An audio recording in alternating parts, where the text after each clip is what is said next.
Pranams.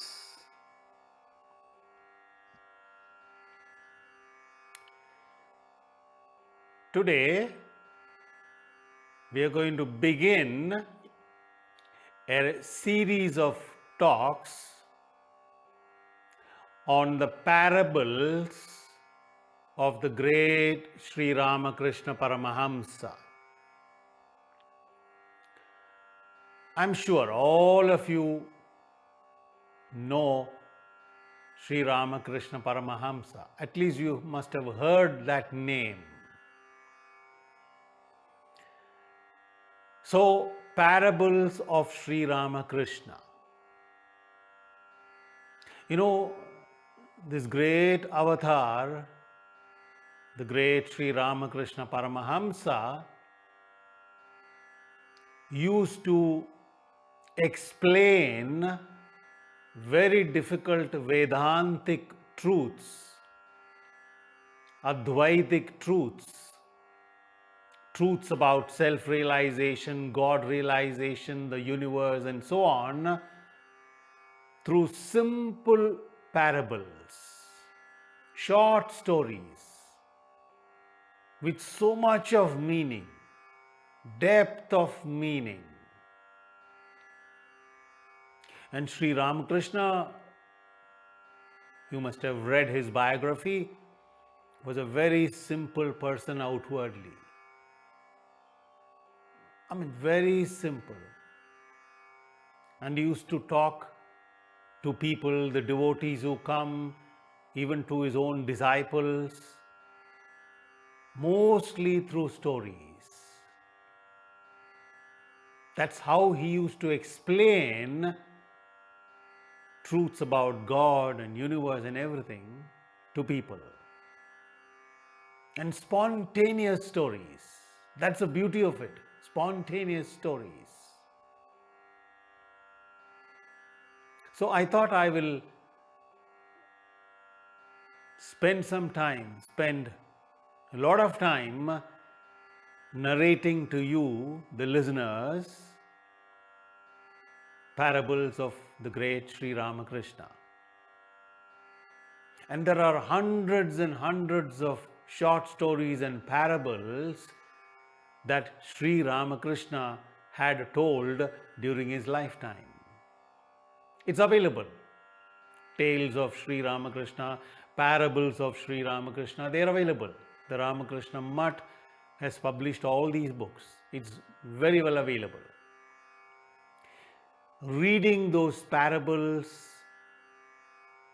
and cherishing and enjoying that is one, but listening to those parables when somebody is narrating, that's an altogether different experience. So that's why we decided that we will start narrating these lovely stories.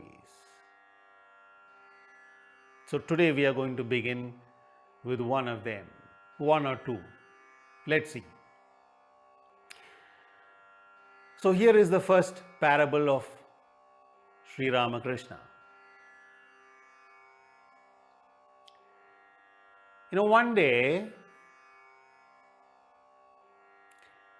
there was this great sage, great rishi, a great yogi lying by the side of the road, unconscious, outwardly at least. And there was a thief, a burglar, passing that way. He happened to see this rishi, the sage, lying by the side of the road. Of course, this thief did not know that that was a rishi, a great sage. So the thief looked at this great rishi lying by the side of the road and thought, oh, he's also like me, a thief, a burglar. He must have stolen stuff last night. and in his tiredness, exhaustion, he has fallen asleep there by the side of the road. Poor fellow. He's like me. And he thought, well, before the police arrive, let me leave the place, because otherwise they will catch me also. He left. After some more time, a drunkard came that way, fully intoxicated with alcohol. Drunkard, semi-conscious, wobbling. And as he was coming that way, he saw this man lying by the side of the road. And he looked at the rishi. Of course, he also didn't know that that was a rishi. He thought, oh, like me. Look at him lying down, fully drunk, like me. I'm a drunkard, and he must also be. Look at him lying down, unconscious. He's not aware what's going on. So poor fellow must have drunk to the full, and he can't stand, he can't sit, so he's lying down there by the side of the road. A drunkard like me. So he smiled at that person lying down there and slowly walked away. After some more time, a sage, a rishi, a real yogi, was passing that way. And as he was passing, his eyes fell on this person lying by the side of the road, and one look at that person, this rishi understood that that's a rishi, that's a sage, that's a great yogi, deep in samadhi, deep in meditation, unaware of his body and surroundings. So this rishi, this sage, rushed towards the other sage who was lying down there, took his towel and cleaned his body slowly, dare not disturb him, and started pressing his legs gently. He didn't want to disturb the samadhi of that great rishi. So he took care of the great rishi.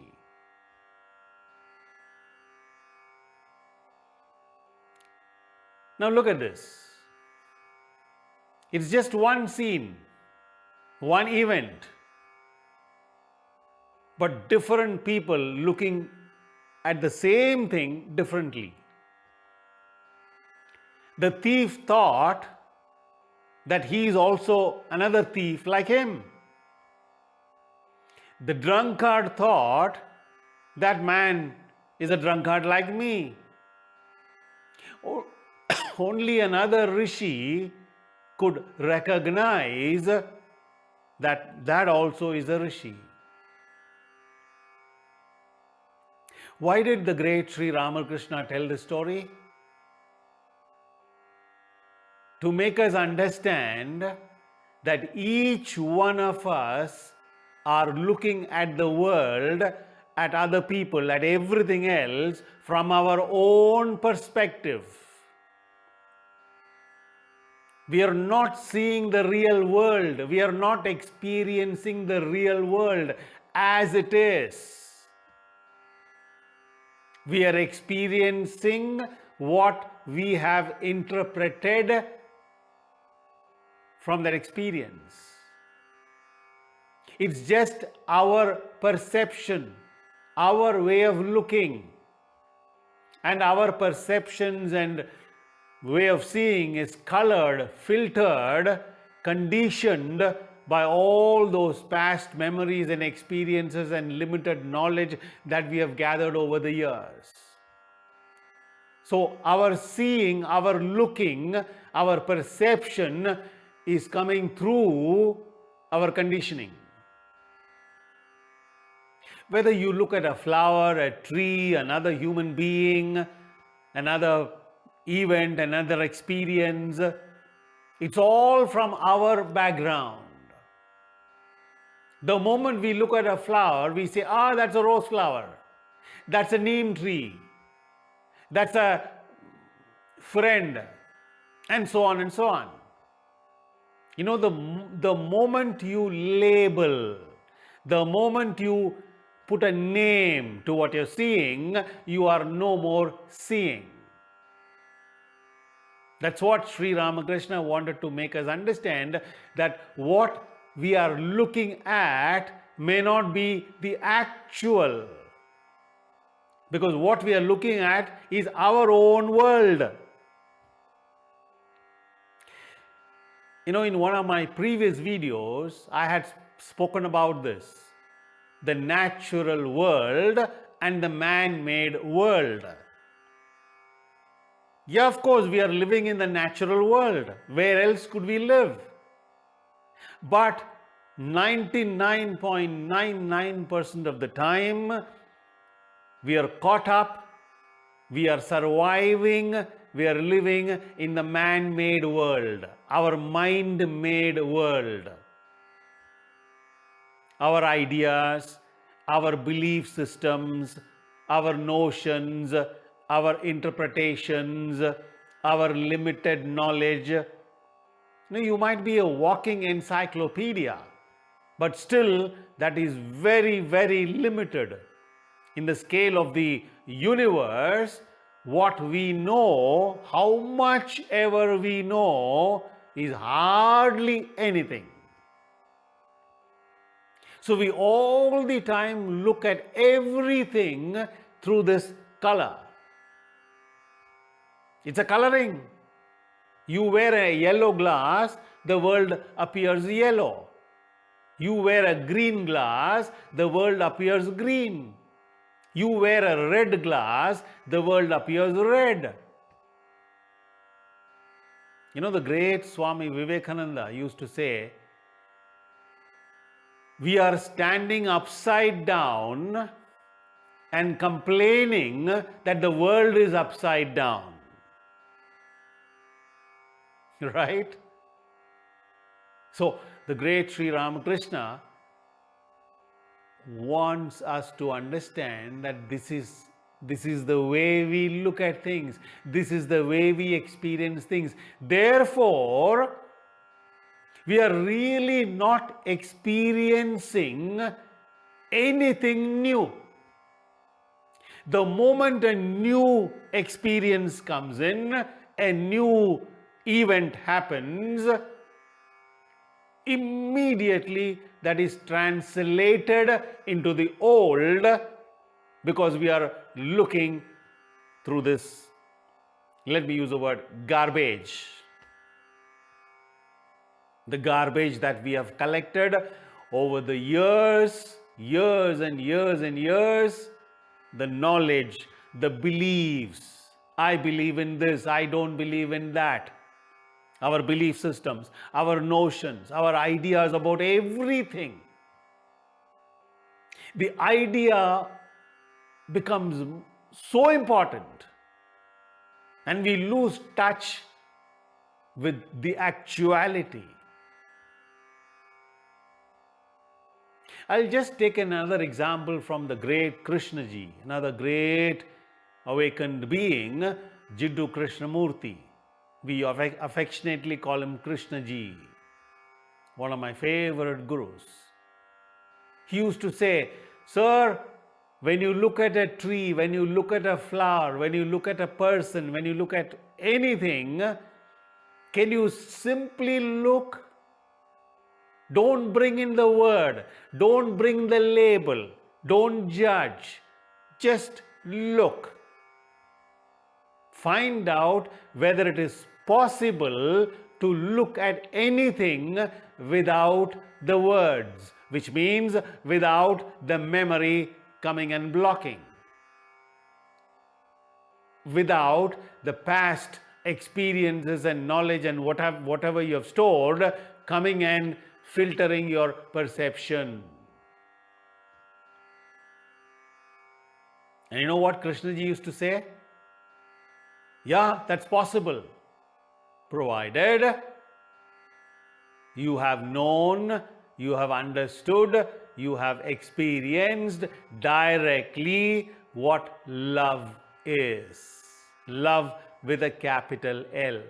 Unconditional love.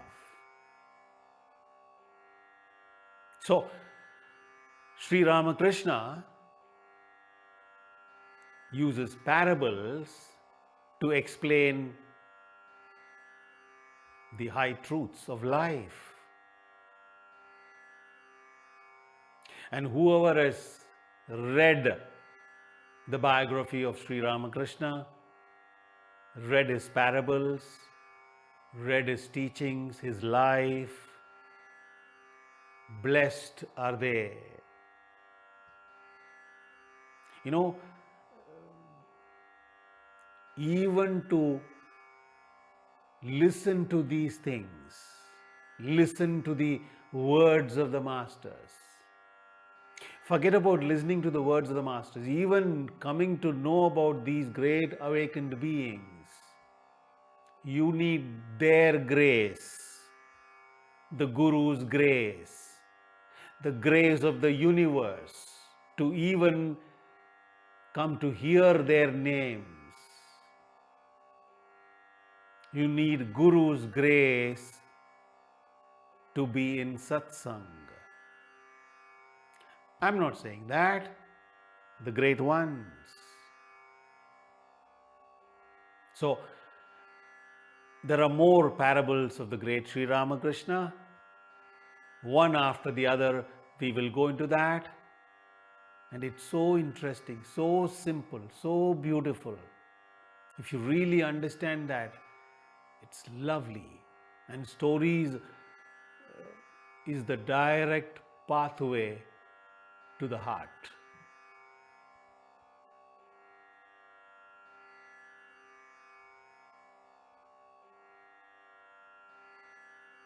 Thank you.